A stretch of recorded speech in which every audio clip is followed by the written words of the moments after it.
Welcome to Evilive, the live media commentary show that answers the question, why doesn't Sean just punch Leanne in the nose? I mean, really? Get out. No? That's all it takes. All right, subscribe if you're new to the channel because today we are reviewing Servant Season 4, Episode 9, Awake. I was going to say alive, but it's actually awake. Hey, Chris, how you doing, man? It's a question that I'm just constantly asking myself. I'm not a proponent of people to physically assault other people, but if there was ever a justified case of punching someone, this is the justified case. It's Leanne in this damn household. I can't. Okay, so I was talking a bunch of shit about Shyamalan's daughter writing 2 or 3 of the previous episodes because, let's be fair, they were garbage. She wrote this one. Her father directed it. I didn't hate it. I didn't mind it. I thought they did pretty good. It wasn't top tier like the last episode. It's pretty damn good. They finally did what I've been begging them to do for episodes upon episodes upon seasons, and that is just tell Dorothy the truth. She has to get through this. She has to process this trauma. There's a massive inconsistency that I'm going to talk about in a second about this entire show that is so dramatic and so blatantly obvious that it actually tears apart the threads of everything this show is built on. And it was highlighted in this episode specifically, and it drove me goddamn crazy. So we'll get to that in just a second. Now, this is directed by M. Night Shyamalan, who is at best a hit and miss writer, director, producer. From time to time, he comes out with some genuinely beautiful moments in film. And then other times, he straight up shits the bed. And it's really a crapshoot. You never know if it's going to be good or not. Or like my turning point on Shyamalan was, what was that film called? It was the one where it's Bruce Willis and his boys, and like the aliens were like invading, and it was all great up until you learned that the fault of the alien to be water, and they're invading a goddamn planet that's covered in water. So that was my first fault with Shyamalan. I'm like, you're a fucking asshole. That makes no goddamn sense. Signs is what it was called. Stupidest premise of all. But he did it. So what are you going to do? So anyway, Ashana Night Shyamalan is his daughter, and she wrote this. This premiered March 10th, 2023, of course, this past Friday. And there's a couple notes about this episode that are genuinely beautiful. The tension in this episode is stunning. It's palpable. You can feel it. And the tension is maintained from the very beginning of the episode to the very end of the episode. And that's not something that's easy to do. Like, it takes a really good director to maintain that level of tension. Has nothing to do with the writing, everything to do with the editing and the directing. And so you got to give M. Night Shyamalan credit when credit is due. Sometimes he shits the bed, sometimes he knocks it out of the park. Knocked it out of the park. The trauma that we get to see in Dorothy. Let me prep this episode so we can get into this. I'm curious if we're going to say the same thing, Chris. I kind of want to know. All right, so the whole premise of this episode is Sean and Julian were attacked in the last episode directly by Leanne, who promised that they could never then re-enter the home. She felt like she had this sort of hold on Dorothy because she controlled Jericho. Whether Jericho's real or not, whether he's a stand-in for a dummy real doll, whether he's actually a real baby, these are the sort of questions that she is relying on no one to know the answers to. We've already, as the audience, have been primed to know that she's been using the tunnels underneath this home, as if they were like fucking the fucking what is that called? The something railroad. I feel so bad not knowing. It was how slaves were sort of liberated. Underground Railroad. It's similar to the Underground Railroad, where she would just hide the baby in this tunnel system and then replace it with the real doll that was brought in for Leanne's or Dorothy's sake, and then swap them out again to sort of fuck with the family and fuck with Dorothy and everything. We're presented with the idea that the concept that she did that was from an unreliable narrator, meaning the uncle that Leanne killed 2 episodes ago, the cult member. So he's the one saying that she's swapping out the baby, though Julian and Sean have in seasons past verified that there is a missing baby, that Leanne was in the area of the missing baby, and so they suspect that she in fact abducted the baby and is using this new baby to swap out with the real doll that the therapist gave Dorothy in order to cope with the trauma of having accidentally murdered her own child. Heavy shit for anyone to deal with, to be fair. So Dorothy's been dealing with this for 4 episodes now, and I have been screaming at the roof of my home, why don't they just tell her the truth? You avoid all of these problems just by telling the truth. They finally get the opportunity to do it. So the setup is Sean calls Dorothy to say, hey, we're going to be outside. There's going to be a package delivered. Tell Leanne that it's from Toby. Leanne is avoiding Toby because he's sort of the sous chef for Sean in the house.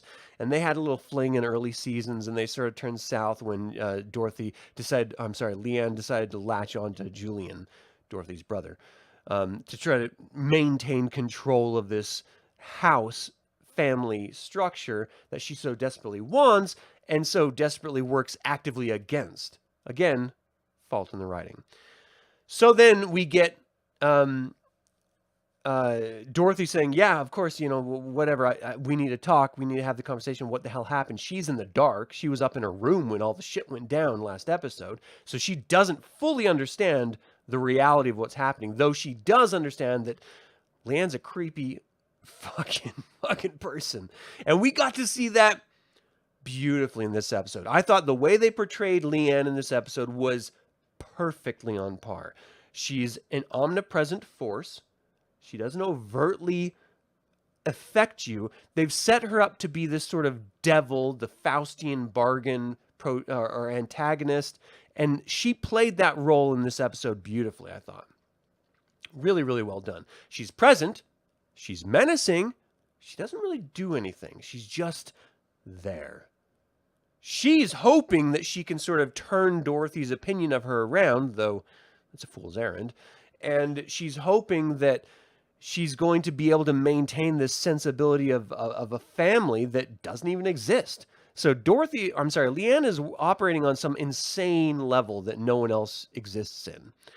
Dorothy's operating on the level of, my husband and brother are gone, clearly by something that this person did. I need to understand what happened. She already knows Leanne's a nut job. So she gets the phone call. She understands that as soon as the package shows up, she needs to feed this line to Leanne in order to get her to sort of get out of it. She tells her that it's Toby. Leanne's like, I don't want anything to do with that dude. Even though, let's be fair, the guy who plays Toby he's a great actor. He was in Scream 6. He was in the Willow series. He was the best part of the Willow series, arguably. He's fun. Every time I see him on screen, I enjoy his performance. And I don't ever once think he is the actor of this. I think this is a role that this actor is playing, and he's playing it well. And that's the best you can ask of someone who's sort of pervasive in modern culture of acting in different series and films, right? You always appreciate that they're in other things, and you appreciate the roles that they played in other things, but you appreciate equally what they're doing in this thing. One of the greatest compliments you can ever give any creative individual is that I believed what you were selling me. And that's it. If you're an actor and you successfully portrayed the character that you're playing, success. If you're an artist and you successfully created a piece that people emote with, success. If you're a designer and you successfully convince people to do something that you're, creatively trying to get them to do, success. So if you've ever been in one of those artistic fields and you've felt that success, you know what it means. And so you can sort of identify with other artistic fields when they're successful. I really, really appreciate this actor. For the life of me, I should just call out his name if I can find it really quick. So it's Tony Revolori. He's great. I think he's absolutely great. He's a great actor. I hope he gets more leading roles and not just supportive roles like we've always seen him in. Because especially in Scream 6, I thought he did a standout job for what he was in there for the first, 10 minutes of the film. All right. That being said, so Leanne wants nothing to do with the package, and so she just says, "You go get the package," right? As soon as the doorbell rings. Dorothy goes out, sees that her car is down behind a dumpster. Of course, their whole street is cordoned off because the hole in the street that Leanne ultimately caused, supposedly through her supernatural powers. The storm is persistent, and this has got to be the longest lasting hurricane ever of all time. It's just this constant storm, so I don't know if it's like Leanne's time of the month, and it's just following the pacing of her menstrual cycle, or if it's just her actively doing it, or if it's just a happenstance. We're not really given any answers. We just have to assume. So Leanne is in this position of total power. Dorothy spies her husband, tells him that she'll be out there in a second just to sort of hang tight. She comes back in, tells Leanne to get the package, and then she tells her that, I'm not really feeling well. She starts to watch a movie, Wizard of Oz. And I got to say, total aside, if you're a human being that does not genuinely, absolutely love the Wizard of Oz, I got to contest whether or not you're a human being or not. It's a beautiful film. It's entertaining. And I'm not talking about the early 1920s or whatever. I'm talking about the traditional Wizards of Oz that we all know. It's fantastic. I watched it today. I sing along with every goddamn song. I love The Wizard of Oz. It's a great fantasy film. You have to appreciate it and you have to love it. So I get why Dorothy loves it. And of course, her name's Dorothy. So, she's watching Wizard of Oz. She's like, I don't really feel well. I don't feel really great. I'm going to go to bed. She fakes taking the pill to go to bed. Leanne takes Jericho upstairs. I don't know why I keep calling him Grayson. Jericho upstairs and, sort of like fucks off to go watch him sleep. I have no idea what Leanne does. Like, what does a nanny do when she takes the baby to go take a nap? Diddle herself? I don't know. Like, that's what I fantasize about them doing, but I don't actually have a clue what they're doing. So then Dorothy, in the best sequence of this goddamn show, in this episode, that's where the tension starts. She's trying to trick Leanne, not just of going out in the front door and getting the package and seeing her husband and everything. Now she has to trick Leanne into not thinking she's in the house anymore. She does a little Ferris Bueller bed makeup. Not quite as good as Ferris Bueller did it. And then she's like slowly creeping her way out. She tries to use her walker for a second. It makes too much noise. And so she does it by hand. And at this point, I am actively holding my breath. Like, the tension is so great. I'm physically tensed up, holding my breath, shallowly breathing because I don't want to make too much noise because I might, on the outside of the TV in the show, alert Leanne to Dorothy's machinations. That's how crazy this episode is. So I'm like doing Lamaze almost, just like trying to control my breathing and like shallow breathe the whole situation. Finally, Dorothy gets outside and it's not over yet. She's got to cover up the camera and everything with the bush. She gets to the car and Julian and Sean are like asleep. I get they just got out of the hospital. You're just going to sleep though? There's an active threat to your wife and your fake son. You're going to sleep at this moment? So she bangs on the window of the car. They let her in. And then they have to come up with the answer of, we need to tell you that you killed your own son. And I thought the way that they did it was brilliant. First of all, the camera work. Let's talk about that for a second. It pans the whole time. So if you just think about the setup work for that, they have to put the cameraman or woman, whatever, camera person, in the position of Dorothy to then pan left and right to Sean and Julian for the entirety of the conversation.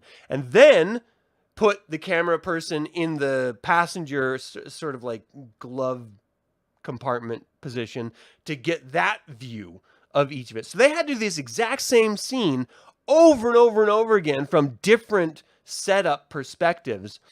And then we finally get them asking her questions of, hey, what do you remember about last August? Or we should do this somewhere else. And she's like, what the fuck are you guys doing? Like, why, what is up with all this cloak and dagger bullshit? I got to get, to my son. I got to get back inside. This is bullshit. And they're like, fine, we're going to tell you, okay, here's a recording of you calling me. I'm so desperately sorry. And we see Julian break down emotionally. I should have come to you. I'm so desperately sorry. I felt his action. I felt like his acting was a little off compared to Sean's. Just a personal preference, but I still think he did a great job. Julian balls over not showing up. Of course, hindsight's 2020. Not showing up when Dorothy needed him. And Dorothy only called him out of sheer desperation, saying, I'm in over my head. I'm having a hard time. Please help me. This is a woman who is suffering. This is a woman who is in postpartum depression. It's a real goddamn problem. Not everyone knows how to deal with it. Not everyone can cope with it. And the severity of it is different per woman. So you only really understand it if you've been there. I clearly haven't, so I don't fully understand it, but I believe what they're selling me in this show. And just sitting through it, watching was... I hate using this word, and I feel like I use it a lot. But I genuinely mean it because I feel like, for me, pain and trauma can be as beautiful as physical beauty. And watching a butterfly land on a flower or a bee move nectar from flower to flower, collecting it and then go back to his hive. Like, there's just something about nature and human expression in all of its forms, as painful and as loving as it can possibly be, that for me is genuinely beautiful. It's not a aspersion whether it's good or bad.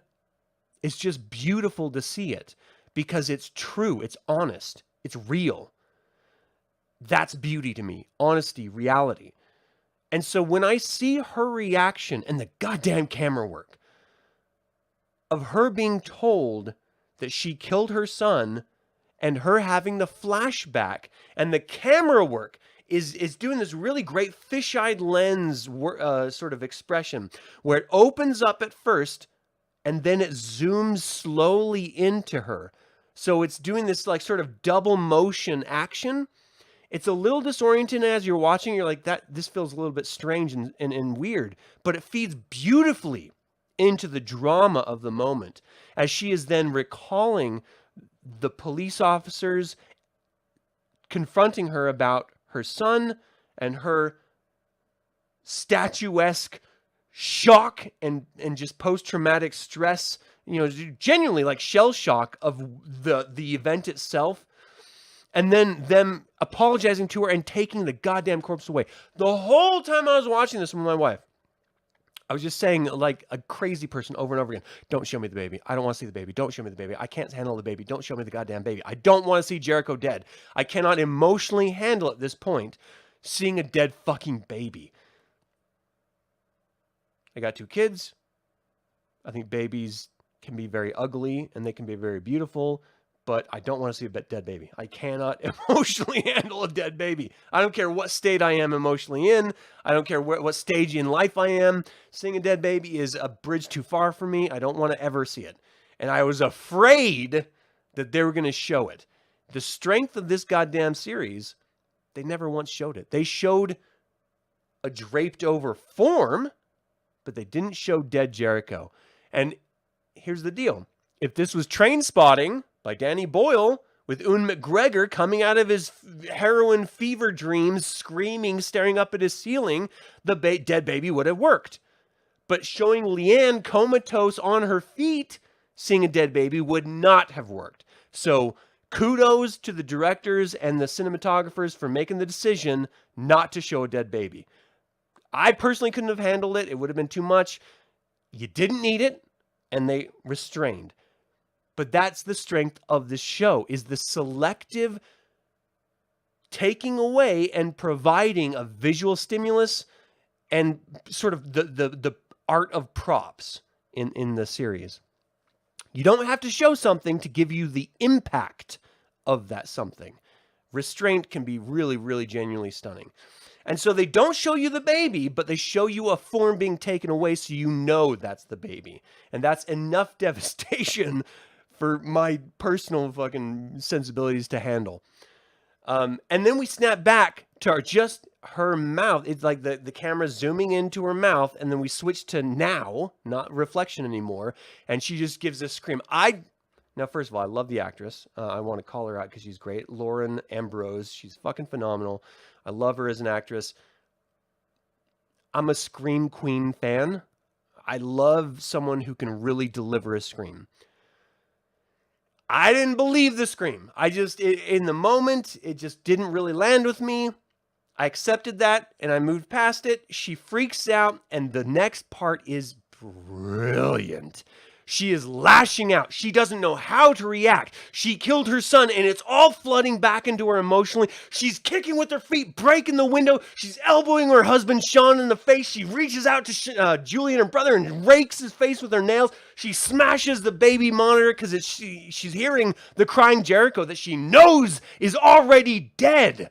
And she is losing her goddamn mind. They're trying to restrain her to calm her down, but she's having none of it. She breaks out of the car. They rush out after her. Both of them are actively wounded from their assault with Leanne from the previous episode, and they just embrace in the rainy craziness of the storm outside, trying to calm her down. And she's finally accepting the reality of the situation. She's finally coming to. Yes, Jericho's dead. I'm the reason. And fuck if I can't handle this. This is too much for me, but she knows she has those loved ones around her, desperately clinging to her, trying to let her accept it and understand it's done, it's over, you've lived past it, you've moved past it. And now we're at the part that drove me goddamned insane. We're not at the end yet. Sean is telling her, Dorothy, that she is the strongest person that he knows. That no one could deal with what she's dealt with, could handle what she's handled. But she clearly hasn't. She just went through the trauma of realizing it, telling everyone, the audience, him, her brother, that she's not capable of handling it. You cannot, on one hand, say that you are the strongest part of this family, and then on the other hand say that we have to break news to you because you are not strong enough to have understood and accepted it when it happened.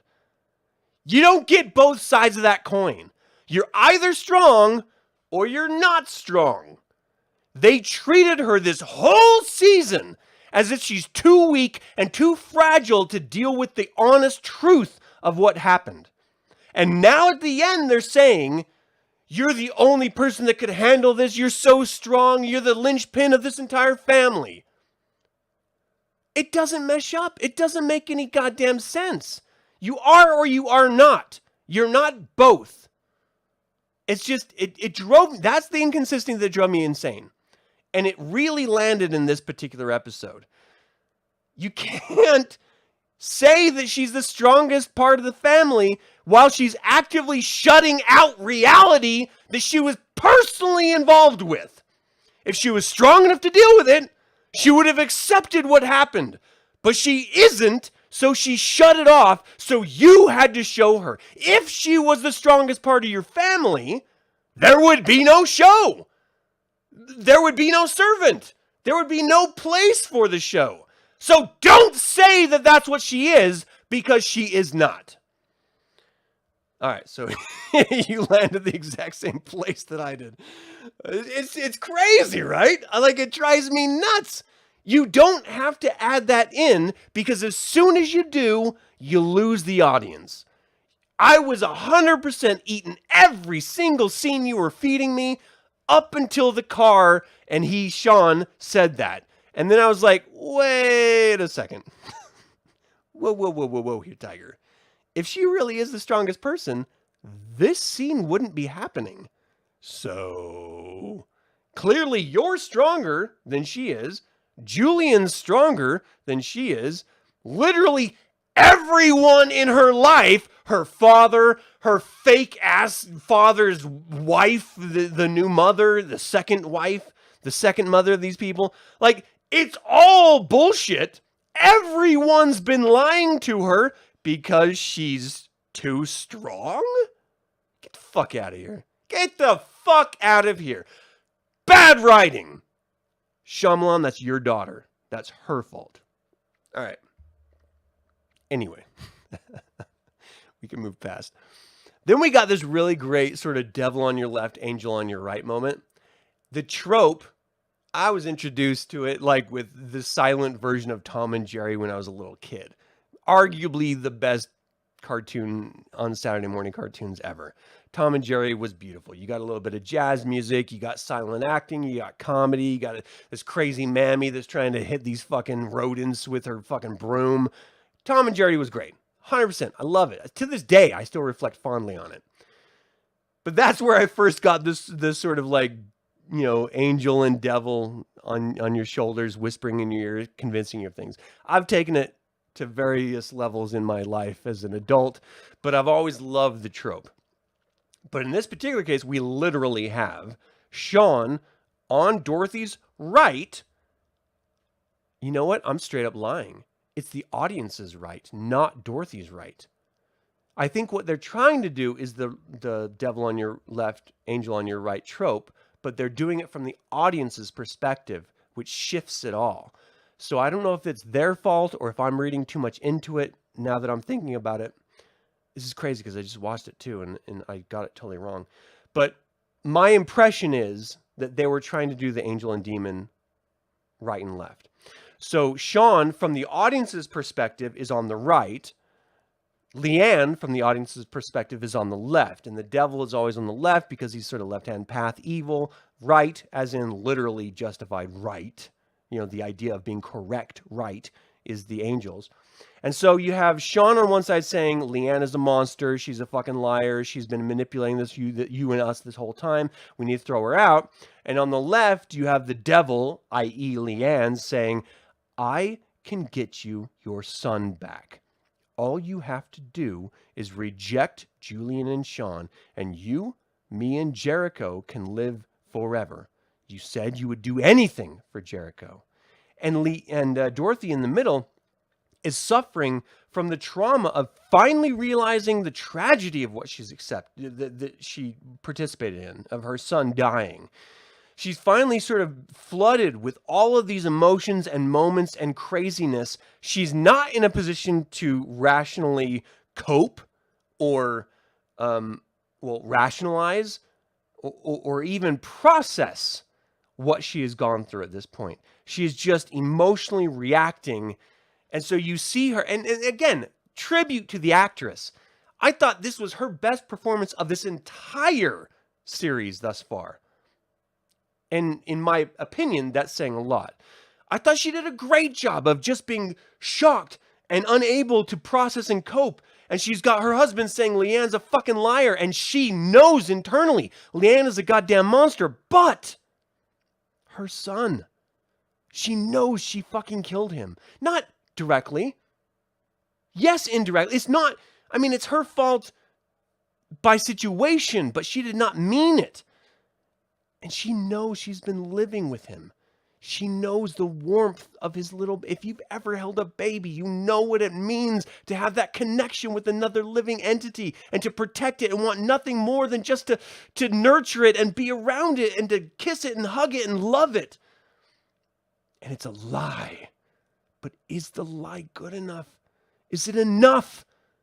Is the lie good enough to push the trauma down and bury it again now that you know the truth?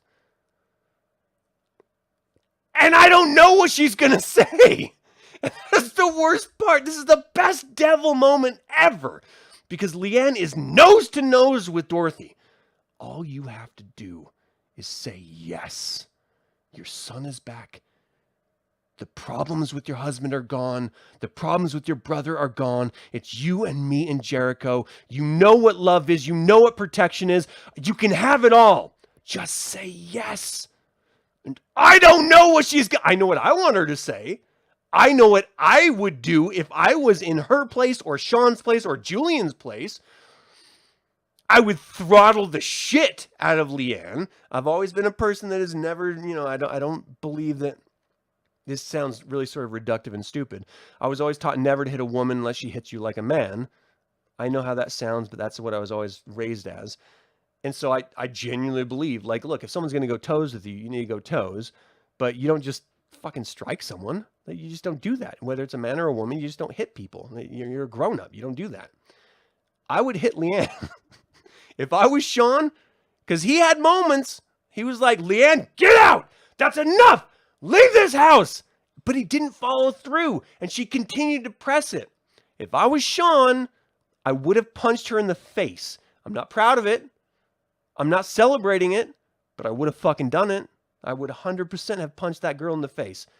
I would have been wrong, but I would have done it. And I think Sean should have done it too. The fact is there's an outside force, a person, manipulating your wife into believing lies, and your wife is so fucked up at this moment that she's willing to entertain those thoughts of ejecting you and believing the lie that you allowed her to believe for years. It's too much. You can't do it. You can't deal with that. You have to fucking cut it off. You've told her the truth already. Now get rid of the goddamn poison. The poison is Leanne. I thought this episode was 100% brilliant. I have to give it 4 out of 5 only because of the inconsistency of saying that Dorothy is strong. Dorothy is not strong. There's never been one moment in this entire series where it's presented Dorothy as strong. Even when Sean is actively saying that Dorothy is the strong one, she is showcasing her weakness and inability to cope with reality. I can't take it. You can't lie to me to my face and let me accept it. You're like, fuck off. No. So that's why you lost an evil eye, but 4 out of 5 ain't bad, especially for Shyamalan's daughter writing it. I thought this was a great episode. I finally got what I wanted, and that is to tell Dorothy the truth. And I can't wait for the finale. It's called like Fallen or Fallen Angel.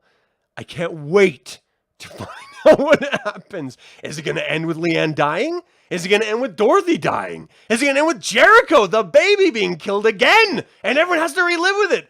I don't know, and not knowing is so exciting. It's just, the possibilities are endless. It's just crazy. It's all led up to this frothy, disgusting, smelly head.